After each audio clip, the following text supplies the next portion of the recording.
Luiz Alfredo Garcia Rosa. Freud e o Inconsciente. 23ª edição.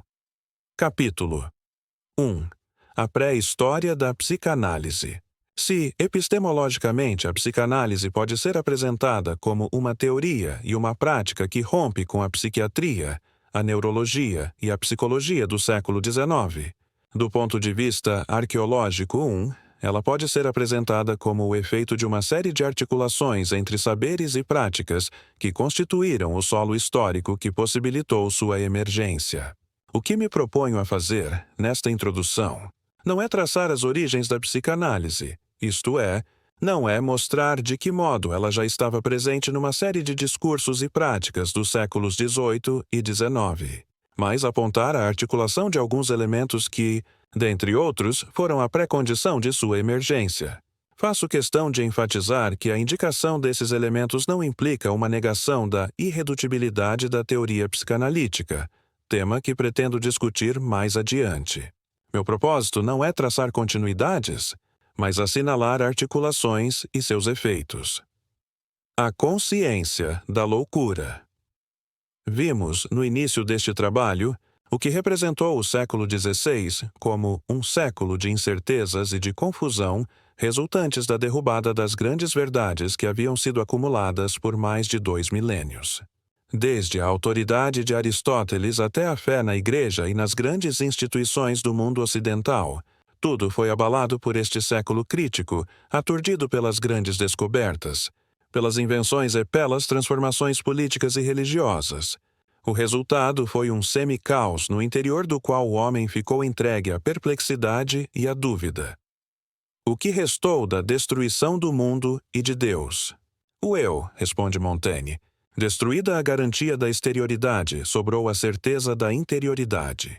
Assim é que Montaigne volta-se para si próprio, para sua consciência, e tenta desesperadamente encontrar nela a garantia da distinção entre o verdadeiro e o falso. Mas não encontra nada. Das cinzas do mundo, de Deus e das verdades estabelecidas, o que ele encontrou foi o vazio do ceticismo e a ausência de qualquer garantia. A dúvida com relação à transcendência foi transformada em dúvida quanto à possibilidade de se chegar a alguma verdade na imanência. Montaigne permaneceu na dúvida e no ceticismo. Descartes faz da dúvida de Montaigne, não o ponto final, mas o ponto de partida de seu pensamento.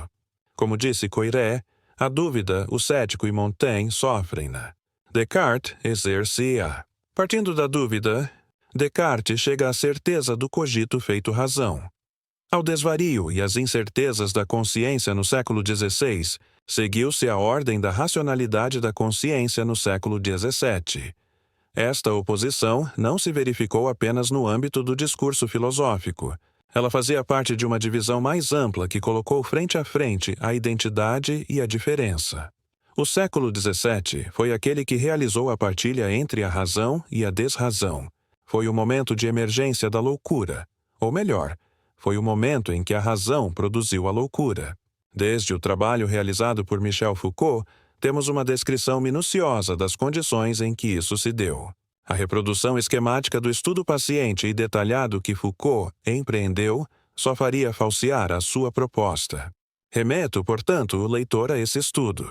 Para os meus propósitos, pretendo reter apenas alguns aspectos da relação entre a loucura e o asilo, e da relação entre o saber e o poder psiquiátrico. O fundamental a se destacar no estudo de Foucault é o fato de que, para ele, a loucura não se apresenta como uma substância que, tendo permanecido longo tempo oculta pela ignorância, fez finalmente seu aparecimento sob a visada aguda da racionalidade do século XVIII. Literalmente, a loucura não existia. O que existia era a diferença e o lugar da diferença. É apenas recorrentemente que podemos falar no louco como um dos ocupantes desse espaço, juntamente com a alcoólatra, o vagabundo, o delinquente, o sifilítico ou o que restava dos leprosos. Antes do século XVII, não havia o louco como uma entidade diferenciada. O que se tem, nessa época, é a consciência da diferença, mas de uma diferença que não era perfeitamente delimitada, que não possuía um estatuto definido, e que frequentemente era vista como forma de suprema sabedoria para se perder em seguida no mistério da diferença pura. O que se tinha era a denúncia da loucura, mas não a definição de sua especificidade ou das formas de sua aparição. Foi a visão cartesiana do mundo a que impôs que a denúncia da loucura fosse seguida de uma partilha, tornando irredutíveis os termos da oposição razão-desrazão. Era fundamental, naquele momento, que se estivesse de um lado ou de outro. Não poderia mais haver lugar para a dúvida. Claro está que Descartes não foi o produtor da loucura no século XVII. O que ele fez foi situar, ao nível do discurso filosófico, uma realidade que transcendia esse discurso e da qual ele próprio era um dos registros. O ponto mais significativo a ser destacado na visão cartesiana da loucura é que, segundo ela, como já vimos, a loucura não atingia o pensamento, mas apenas o homem. Não havia, segundo Descartes, um pensamento louco.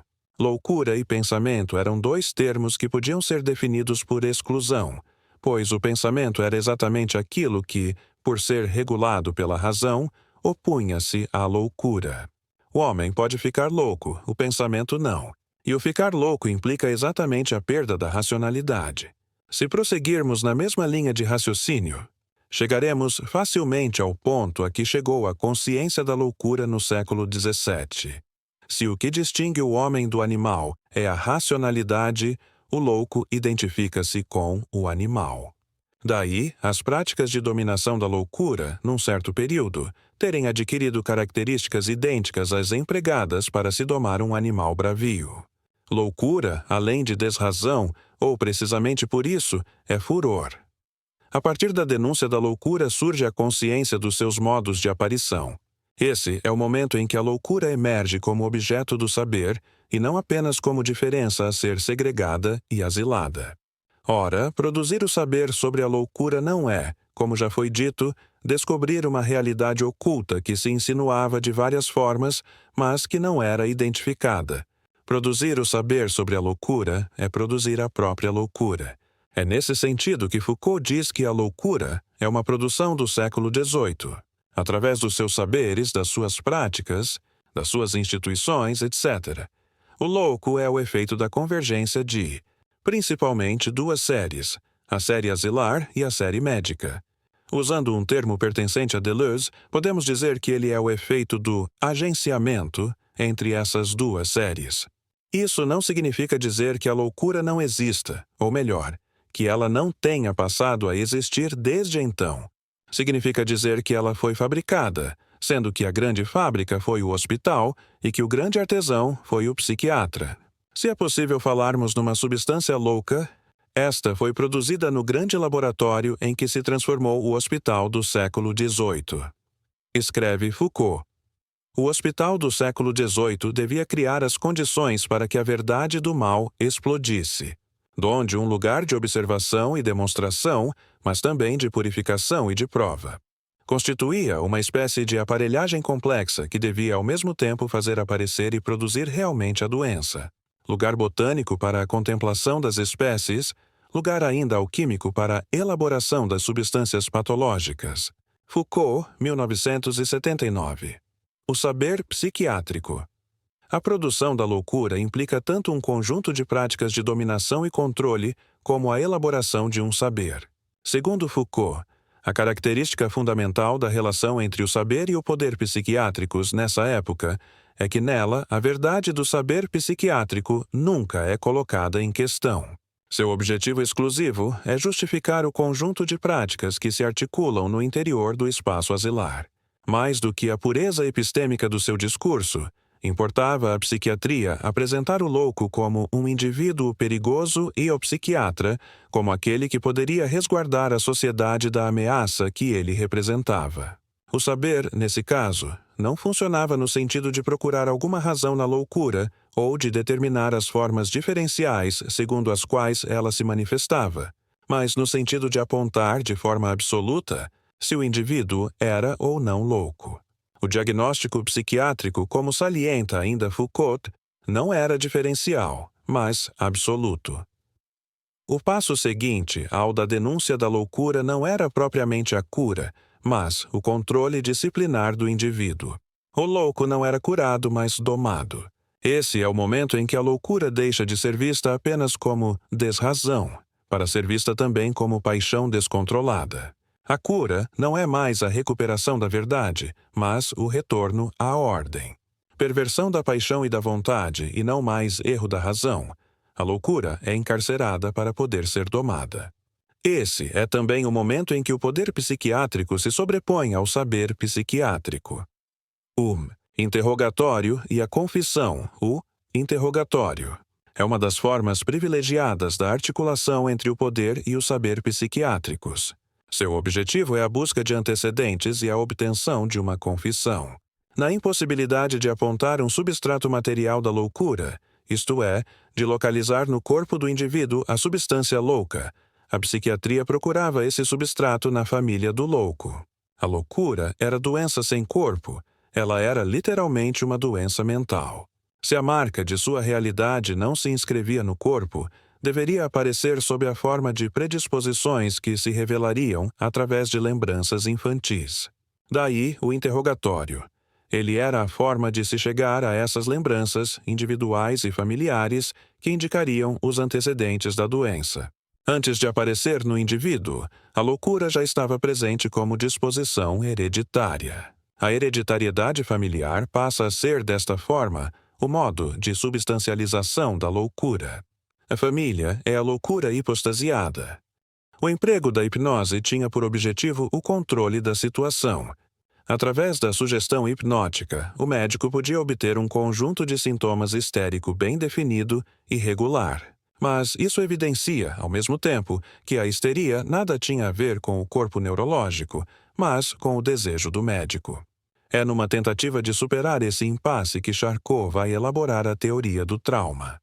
Segundo Charcot, o sistema nervoso pode ser dotado de uma predisposição hereditária para, em decorrência de um trauma psíquico, produzir um estado hipnótico que torna a pessoa suscetível à sugestão. Levin, 1980. O trauma formaria uma injunção permanente, um estado hipnótico permanente, que poderia ser objetivado corporalmente por uma paralisia, uma cegueira ou qualquer outro tipo de sintoma. O estado hipnótico que o médico produzia na clínica seria uma injunção desse tipo, só que temporária. Nela, o papel da sugestão é idêntico ao desempenhado na situação traumática, com a diferença apenas de não ser permanente. Ora, na medida em que o trauma em questão não é de ordem física, ressurge a necessidade de o paciente narrar sua história pessoal para que o médico possa localizar o momento traumático responsável pela histeria. O que Charcot não esperava era que dessas narrativas surgissem sistematicamente histórias cujo componente sexual desempenhasse um papel preponderante. Estava selado o pacto entre a histeria e a sexualidade. Pacto esse que foi recusado por Charcot e que se transformou em ponto de partida e núcleo central da investigação freudiana. Trauma e aberração. A teoria do trauma psíquico vai ter profunda repercussão sobre os escritos iniciais de Freud e, paradoxalmente, vai se constituir no impedimento maior à elaboração da teoria psicanalítica. Enquanto persistir a teoria do trauma, a sexualidade infantil e o Édipo não poderão fazer sua entrada em cena, visto que nela os sintomas neuróticos permanecem dependentes de um acontecimento traumático real que os produziu e não das fantasias edipianas da criança. Manoni, 1976. A concepção de Charcot sobre a histeria está integralmente presente no artigo que Freud escreve, em 1888, para a Enciclopedia Villaret, Handwörterbuch der gesamten Medizin. Nesse artigo, Freud recomenda 2 tipos de tratamento para a neurose histérica. O primeiro consiste no afastamento do paciente de seu ambiente familiar, considerado por ele como gerador de crises, e sua internação num hospital.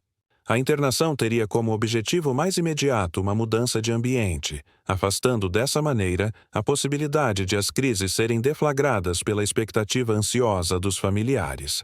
E, em segundo lugar, a internação criaria condições ideais de observação e de controle das crises.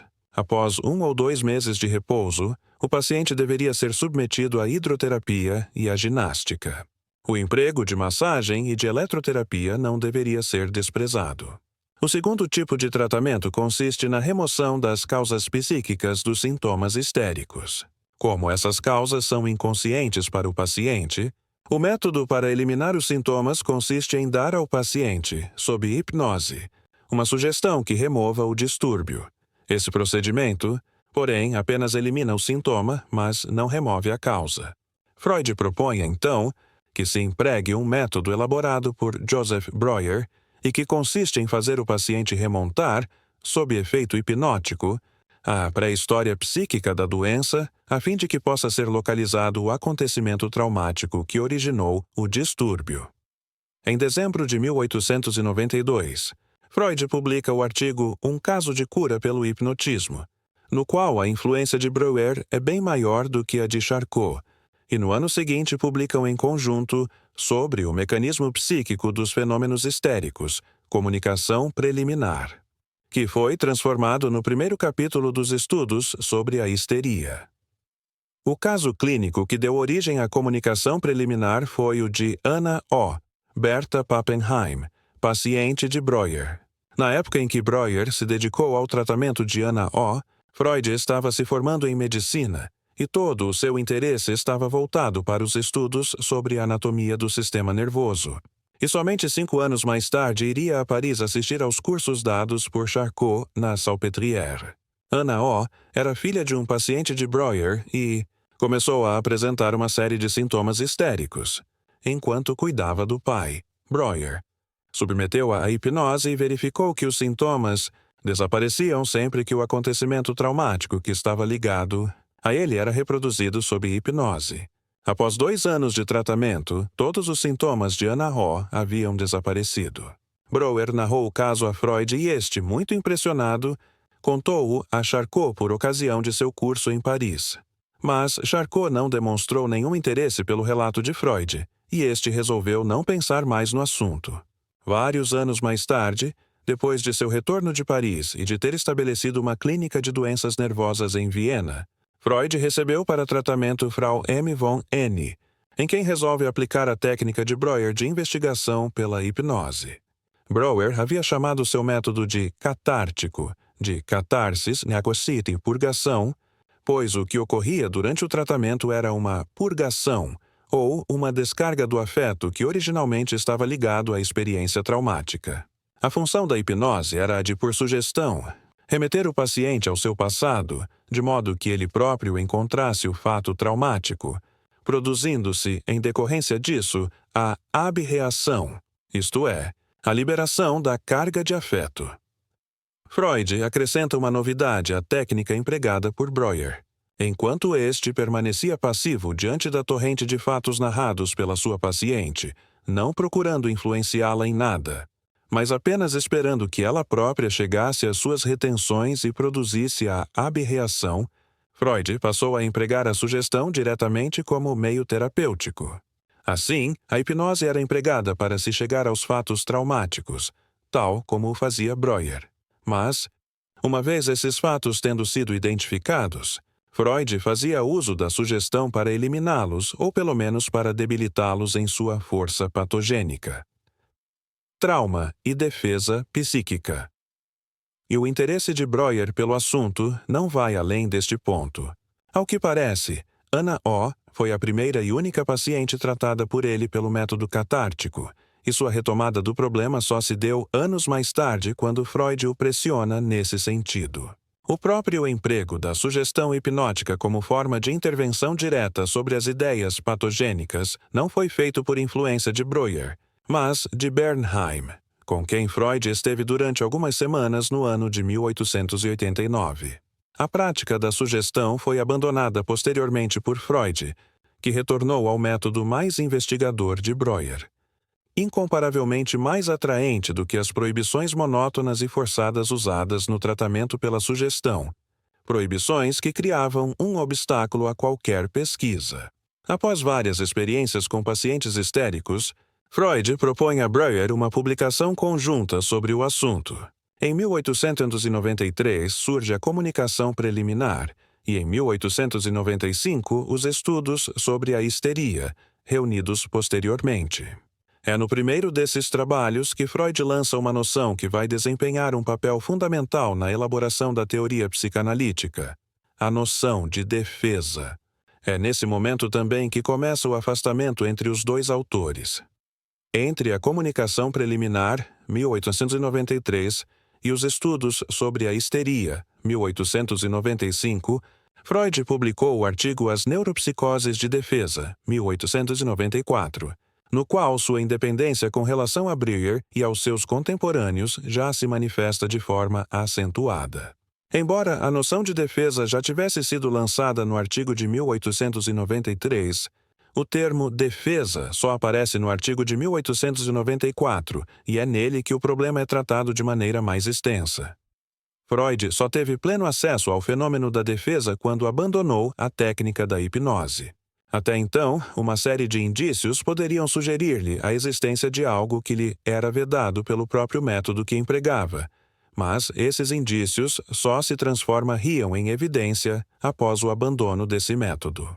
Assim, o procedimento hipnótico era, sem que ele soubesse, o obstáculo maior ao fenômeno que será transformado num dos pilares da teoria psicanalítica, a defesa, ou, como ele chamará mais tarde, o recalcamento.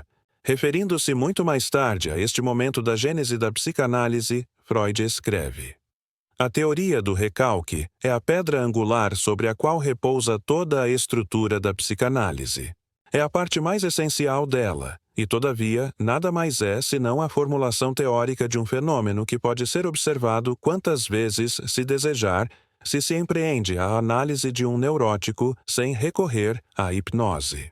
Em tais casos, encontra-se uma resistência que se opõe ao trabalho de análise e, a fim de frustrá-lo, alega falha de memória. O uso da hipnose ocultava essa resistência. Por conseguinte, a história da psicanálise propriamente dita só começa com a nova técnica que dispensa a hipnose. Quando Freud abandona a hipnose e solicita de seus pacientes que procurem se lembrar do fato traumático que poderia ter causado os sintomas, verifica que tanto a sua insistência quanto os esforços do paciente esbarravam com uma resistência destes a que as ideias patogênicas se tornassem conscientes. Mas o saber obtido pelo interrogatório não era suficiente. Ele não tinha nenhum valor terapêutico. Funcionava apenas como prova de verdade. O objetivo final do interrogatório era a obtenção de uma confissão, isto é, o reconhecimento, por parte do paciente, de sua própria loucura. A confissão, uma vez obtida, tinha um duplo valor. Era indicativa da submissão do paciente à vontade do médico e, além disso, possuía uma função catártica. Através dela, o doente se livrava do mal. A loucura experimental. O problema principal não estava, porém, resolvido. O que é a loucura? Todo o esforço da psiquiatria no século XIX ainda estava voltado no sentido de se encontrar um critério seguro para se distinguir a loucura da simulação. Mas como encontrar essa garantia se a loucura permanecia um mistério? O psiquiatra era capaz de identificar a loucura, mas não sabia o que ela era. Sua relação com o louco era uma relação de exclusão. Sei que não sou louco e sei quem é louco, mas não sei o que é a loucura. Esta permanecia sendo a diferença absoluta, o impensável. A possibilidade de compreensão da loucura é propiciada por Moreau de Tours com seus experimentos sobre o haxixe. Já há algum tempo se faziam experimentos com o ópio no sentido de se determinar a verdade ou a falsidade da loucura do paciente. Moreau de Tours inverte o procedimento. Ele aplica a droga, o haxixe, em si próprio. O objetivo era produzir os mesmos sintomas da loucura e poder retornar ao estado normal, adquirindo dessa forma um saber direto sobre a loucura e não indireto como o obtido pela observação do outro ou pelo interrogatório. É a loucura produzida experimentalmente. A partir de Moreau de Tours, a relação do psiquiatra com a loucura deixa de ser uma relação de exterioridade para ser uma relação com a própria loucura, e este era o caminho para a sua compreensão. Fica criado um espaço comum ao normal e ao patológico, espaço esse produzido pela ingestão experimental da droga. Essa é a razão pela qual Foucault se refere a Moreau de Tours como sendo o Claude Bernard da psiquiatria. Mas Moreau de Tours via mais longe ainda. Esse fundo homogêneo ao normal e ao patológico nem sequer precisa ser produzido artificialmente. Encontramo-lo em nós mesmos cada vez que sonhamos. O sonho reproduz as mesmas características da loucura. O sonho é a loucura do indivíduo adormecido enquanto os loucos são sonhadores acordados. Dessa forma, o sonho é o acontecimento que, mais do que qualquer outro, aproxima-se da loucura e permite sua compreensão. Está quebrada a heterogeneidade entre o normal e o patológico. O que Freud fez foi tomar esse fato como um princípio de análise. A hipnose. A hipnose foi precedida historicamente pelo mesmerismo. O pressuposto do mesmerismo era o de que os seres animados estavam sujeitos às influências magnéticas, pois os corpos dos animais e do homem são dotados das mesmas propriedades que o ímã. Essas ideias levaram Anton Mesmer, doutor em medicina pela Universidade de Viena, a experimentar clinicamente a eficácia do magnetismo. A novidade de Mesmer residiu em substituir o ímã, que era comumente empregado com fins terapêuticos, pelo seu próprio corpo. Não há necessidade de ímãs, basta o contato de sua mão para que o efeito terapêutico seja alcançado. O êxito obtido por Mesmer em alguns casos iniciais torna-o famoso, e a fama chega a tal ponto que era impossível atender a todas as solicitações. Como as filas à porta de seu consultório começaram a crescer, Mesmer inventa uma forma de magnetização em grupo. Esta consistia em colocar várias pessoas dentro de uma tina com água e magnetizá-las em conjunto, pois, segundo ele, o fluido magnético espalhava-se pela tina e atingia todos os que nela se encontravam mergulhados. A popularidade de fluidismo chegou a tal ponto que o governo, juntamente com a comunidade científica da época, decretou a condenação de Mesmer por charlatanismo. O surpreendente é que a razão, alegada pela comissão encarregada de julgá-lo, para a sua condenação implicava uma descoberta que os próprios juízes não foram capazes de perceber. A conclusão da comissão foi que não existia nenhum fluido magnético e que a cura se dava por efeito da imaginação. C.F. Fouquier, 1960, pp. 213-14. Ora, é exatamente esse efeito da sugestão o que vai se constituir no princípio da técnica hipnótica empregada inicialmente por Freud. O mesmerismo é abandonado e, a partir da metade do século XIX, impõe-se uma nova técnica inventada por James Braid, a hipnose, conhecida durante muito tempo como braidismo. O importante da técnica hipnótica é que ela não faz apelo a nenhum fluido magnético nem a nenhum poder especial do hipnotizador. O efeito obtido depende apenas do estado físico e psíquico do paciente. Ocorre, porém, que, uma vez obtido o efeito hipnótico, o poder é todo ele depositado no médico, que passa a dispor inteiramente do corpo do paciente. Esse domínio sobre o corpo permite tanto a eliminação de sintomas como a domesticação do comportamento. O psiquiatra passa a dispor de um controle sobre a mente e sobre o corpo do doente. Essa domesticação, que, reforçada pela neurologia, vai se transformar no grande empreendimento de Charcot e a histeria. A existência ou não de lesão anatômica relativa a determinados sintomas era, para a psiquiatria do século XIX, um fator de extrema importância. A anatomia patológica começava a ser vista nessa época como o único meio de inclusão da medicina no campo das ciências exatas, sendo esperado do médico que suas investigações clínicas fossem acompanhadas por investigações anatomopatológicas que oferecessem, ao nível do corpo, a lesão referente aos distúrbios observados. Formam-se, então, dois grandes grupos de doenças: aquelas com uma sintomatologia regular e que remetiam a lesões orgânicas identificáveis pela anatomia patológica, e aquelas outras, as neuroses, que eram perturbações sem lesão e nas quais a sintomatologia não apresentava a regularidade desejada. Essa crença na eficácia da anatomia patológica foi compartilhada por Charcot, que, além de neurologista, se tornou professor de anatomia e patologia da Faculdade de Medicina de Paris. A abordagem inicial de Charcot ao problema da histeria foi feita de acordo com esse ponto de vista, isto é, de que há um correlato orgânico das manifestações histéricas. Posteriormente, ele modifica seu ponto de vista ao afirmar que a histeria é, como tantas outras esfinges, uma doença que escapa às mais penetrantes investigações anatômicas, citado por Levin, 1980. No entanto, apesar da ausência de um referencial anatômico, a histeria apresentava aos seus olhos uma sintomatologia bem definida, obedecendo a regras precisas. Esse reparo é importante porque ele permite afastar a hipótese de simulação, o grande fantasma da psiquiatria do século XIX.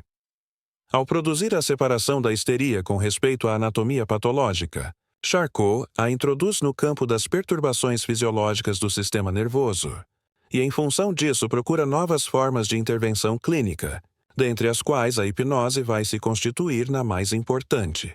Durante algum tempo, Charcot realizou estudos no sentido de mostrar que a hipnose envolvia mudanças fisiológicas no sistema nervoso, o que a aproximava da histeria. No inverno de 1885, Freud vai a Paris e assiste ao curso de Charcot, cujas aulas práticas eram ministradas na Salpêtrière, e adere entusiasticamente ao modelo fisiológico oferecido por ele para a histeria. Os aspectos mais salientados tanto por Charcot como por Freud nesse período eram os que diziam respeito ao fato de que a histeria não era uma simulação, que ela era uma doença funcional com um conjunto de sintomas bem definido, e na qual a simulação desempenhava um papel desprezível. Outro ponto enfatizado por ambos foi que a histeria era tanto uma doença feminina como masculina, desfazendo dessa forma a ideia de que apenas as mulheres padeciam de manifestações histéricas, como sugeria o próprio termo histeria, que deriva da palavra grega hystera, que significa útero. Mas, entre essas afirmações e a realidade da prática hospitalar, havia uma distância considerável. Na verdade, Charcot foi o santo milagroso da histeria, sendo que em suas encenações realizadas na Salpêtrière, as inalações de nitrato de amilo ministradas por seus assistentes às pacientes desempenhavam um papel tão importante quanto o ritual do hipnotismo. O problema continuava sendo apresentar uma sintomatologia regular para a histeria. Caso isso fosse obtido, a histeria seria incluída no campo das doenças neurológicas. Caso a tentativa não fosse coroada de êxito, o histérico seria identificado ao louco. Persistia, portanto, a questão do diagnóstico diferencial versus diagnóstico absoluto. O papel desempenhado por Charcot passa a ser o de produzir, através de drogas e da hipnose, a regularidade do quadro histérico, trazendo a histeria para o campo da neurologia e retirando-a das mãos do psiquiatra. O lugar do histérico deveria ser o hospital e não o asilo. Mas é exatamente nesse ponto que o histérico passa a ser investido de um poder sobre o médico, equivalente ao que este possuía sobre ele. Por efeito da imposição médica, os pacientes histéricos passam a fornecer os sintomas que lhes eram exigidos. A crise histérica passa a ser fabricada com grande eficácia nas apresentações clínicas de Charcot. Aconteceu, porém, o inesperado. Os pacientes passaram a oferecer muito mais do que lhes era solicitado, e dessa forma passaram a constituir o próprio médico. Esclarecendo melhor, se os histéricos apresentavam um conjunto de sintomas bem definido e regular, eles constituíam o médico como neurologista. Se esses sintomas variavam em número e qualidade, rompendo dessa maneira a regularidade das crises, o médico era transformado em psiquiatra. Foucault, 1973-74. Qual seria a natureza dessas ideias e por que geravam essa resistência? Analisando detalhadamente os casos de análise completa de que já dispunha, chegou à conclusão de que todas essas ideias eram de natureza aflitiva, capazes de despertar emoções de vergonha, de autocensura e de dor psíquica. De tudo isso surgia, como que automaticamente, a ideia de defesa. Freud, ISB, Ventegundo, página 19. A defesa aparece, assim, como uma forma de censura por parte do ego do paciente à ideia ameaçadora, forçando-a a manter-se fora da consciência. E a resistência era o sinal externo dessa defesa. O mecanismo pelo qual a carga de afeto ligada a essa ideia, ou conjunto de ideias, é transformada em sintomas somáticos é chamado por Freud de conversão. De fato, os termos defesa e recalcamento não são sinônimos, apesar de, na época em que Freud publica as neuropsicoses de defesa, eles poderem ser quase que identificados. Defesa é um termo mais amplo que designa, em sua primeira acepção, o mecanismo pelo qual o ego se protege de uma representação desagradável e ameaçadora. A conversão é, portanto, o modo de defesa específico da histeria. O termo recalcamento, ou recalque, como veremos mais à frente, está ligado a uma conceituação mais precisa, de vez que apenas parcialmente pode ser tomado como sinônimo de defesa. De posse das noções de resistência, defesa e conversão, a própria concepção de terapia tinha de ser modificada. Seu objetivo não poderia mais consistir simplesmente em produzir a abreação do afeto, mas em tornar conscientes as ideias patogênicas possibilitando sua elaboração. Nesse momento, começa a se operar a passagem do método catártico para o método psicanalítico. O artigo As Neuropsicoses de Defesa, assim como os estudos sobre a histeria, já contém alguns dos elementos mais importantes do projeto de 1895, obra que permanecerá inédita até o ano de 1950. Freud não se contentava com generalizações decorrentes de suas observações clínicas. Desde os seus trabalhos iniciais, encontramos um esforço de sua parte no sentido de fornecer um modelo teórico capaz de conferir inteligibilidade às suas descobertas. Na verdade, essas descobertas não eram propriamente descobertas, mas já transformações produzidas no real por efeito de uma teoria ainda incipiente.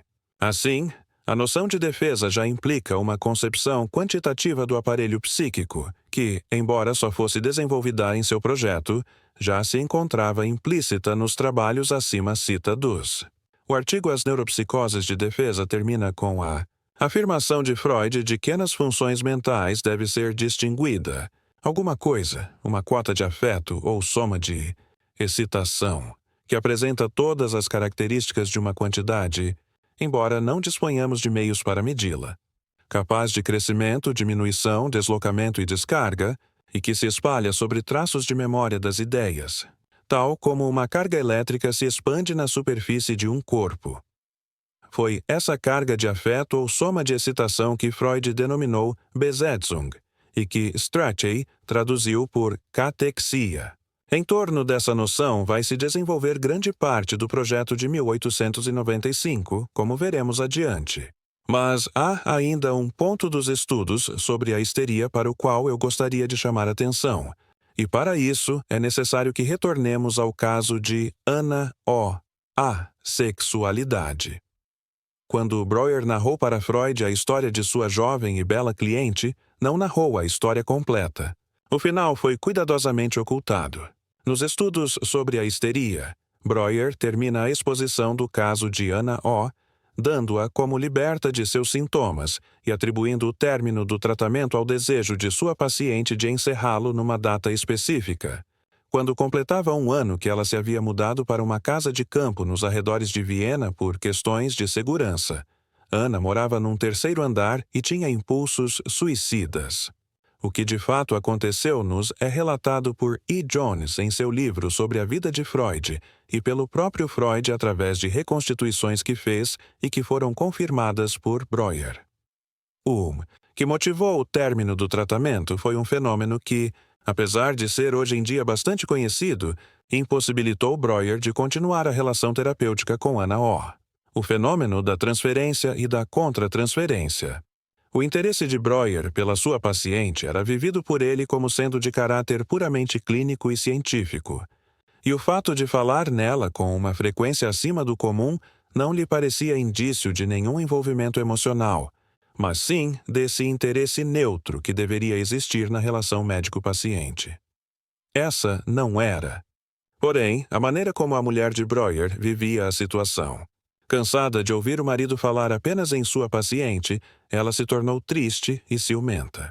Quando Breuer percebeu o que estava se passando, ficou extremamente embaraçado e resolveu encerrar rapidamente o tratamento. A decisão foi comunicada a Ana O e o caso foi dado por terminado. Nesse mesmo dia, Breuer foi chamado com urgência à casa de Ana O, que se encontrava numa de suas piores crises. A paciente apresentava contrações abdominais de uma crise de parto histérica e, nesse momento, teria dito a Breuer: "Agora chega o filho de Breuer." Muito chocado com o fato, Breuer hipnotizou-a e ela saiu da crise. No dia seguinte, Breuer e sua mulher viajaram de férias para Veneza. O que havia escapado a Breuer, até então, era exatamente esse componente sexual que havia estado presente o tempo todo na sua relação com Anna O., mas que era rejeitado por ambos. Segundo o relato que fez de sua paciente, ela era uma pessoa assexual e que nunca, durante o tratamento, havia feito alusões a questões sexuais. Quando a evidência do fato se tornou irrecusável, Breuer abandonou horrorizado a cliente e fugiu. Nesse momento, segundo Freud, Breuer deixou cair a chave que poderia decifrar o grande segredo oculto das neuroses. Anos mais tarde, Freud comenta que, se dependesse dos estudos sobre a histeria, a importância concedida à sexualidade na etiologia das neuroses seria praticamente nula, ou, pelo menos, bastante secundária. Mas o caso Breuer, aliado às experiências de Charcot na Salpêtrière, nas quais o componente sexual do comportamento das histéricas era evidente, e ao comentário de Krobach, segundo o qual o remédio a ser receitado para uma histérica deveria ser penis normalis, juntamente com a experiência clínica, levaram Freud à hipótese de que não era qualquer espécie de excitação emocional que se encontrava por trás dos sintomas neuróticos, mas, sobretudo, uma excitação de natureza sexual e conflitiva. A importante é concedida à sexualidade, tanto para a compreensão da neurose como para a compreensão do indivíduo normal, torna-se cada vez mais central em Freud, tendo sido este um dos motivos de seu rompimento com Breuer. Freud, o sexólogo. Assim, ele foi visto pelos seus contemporâneos, e assim ele ainda é visto mesmo por aqueles para quem a psicanálise é algo mais do que informação erudita. Para muitos, Freud foi aquele que descobriu a sexualidade, sobretudo aquele que descobriu a sexualidade infantil. E não há nada mais falso do que isso. Na verdade, a sexualidade já era bastante tematizada pela medicina, pela psiquiatria, pela pedagogia e por vários campos de discurso no século XIX. Mais uma vez, remeto o leitor a Michel Foucault e sua História da Sexualidade. O que verificamos pela análise de Foucault é que os séculos XVIII e XIX conheceram uma verdadeira explosão discursiva sobre o sexo. A colocação do sexo em discurso não é uma prerrogativa de Freud, mas aquilo que se transformou na grande injunção dos últimos 2 séculos. O fenômeno da histeria, a familiarização, a preocupação com a masturbação das crianças, a organização física e funcional dos colégios, a confissão religiosa, o controle sobre a procriação, a psiquiatrização dos perversos e tantas outras práticas mais falavam do sexo. Nunca se falou tanto sobre o sexo. A colocação do sexo em discurso, como diz Foucault, não é uma novidade da psicanálise e sequer é uma novidade para o homem do século XIX. A grande originalidade de Freud não foi descobrir a sexualidade sob a neurose. A sexualidade estava lá, Charcot já falara dela. Sua originalidade foi tomar isto ao pé da letra e edificar a partir daí a Traumdeutung, que é algo diferente da etiologia sexual das neuroses. O forte da psicanálise é ter desembocado em algo totalmente diferente que é a lógica do inconsciente.